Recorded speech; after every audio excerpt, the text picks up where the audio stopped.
Congress party ఆ రోజు special status 5 సంవత్సరాల కోసం ఇవ్వాలి అంటే బీజేపీ పార్టీ ఏమంది 10 సంవత్సరాలు ఇవ్వాలి అని ఎలక్షన్లలో ఊదరగొట్టారు. 10 సంవత్సరాలు ఇస్తాము మేము అధికారంలోకి వస్తే అని.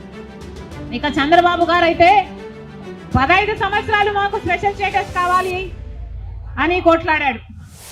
ఇదే చెప్పాడు 15 సంవత్సరాలు స్పెషల్ స్టేటస్ కావాలి, అందుకే నేను బీజేపీ పార్టీతో పొత్తు పెట్టుకుంటున్నా అని బీజేపీ పార్టీతో పొత్తు పెట్టుకున్నాడు. వాళ్ళ మంత్రివర్గంలో కేంద్ర మంత్రులు కూడా అయ్యారు టీడీపీ నాయకులు. ముఖ్యమంత్రి అయిన తర్వాత స్పెషల్ స్టేటస్ కోసం చంద్రబాబు గారు ఎప్పుడైనా ఒక్కటైనా నిజమైన ఉద్యమం చేశారా అంటే చేయలేదు. చేయకపోక ఉద్యమం చేసే వాళ్ళ మీద కేసులు పెట్టారు, వాళ్ళను జైల్లో కూడా పెట్టాడు చంద్రబాబు గారు.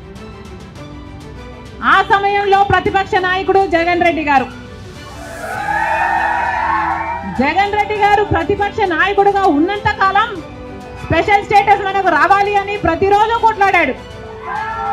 నిరాహార దీక్షలు కూడా చేశారు.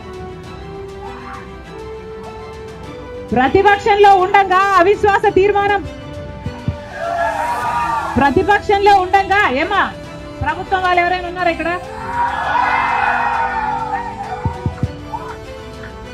ప్రతిపక్షంలో ఉండగా జగన్ రెడ్డి గారు చెప్పిన మాట, మేము అవిశ్వాస తీర్మానం ప్రవేశపెడతాము, తెలుగుదేశం పార్టీ ఎంపీలు అందరూ కూడా మద్దతు ఇవ్వండి, మూకుమ్మడి రాజీనామాలు చేస్తే స్పెషల్ స్టేటస్ ఎందుకు రాదో చూస్తారన్నాడు జగన్ రెడ్డి.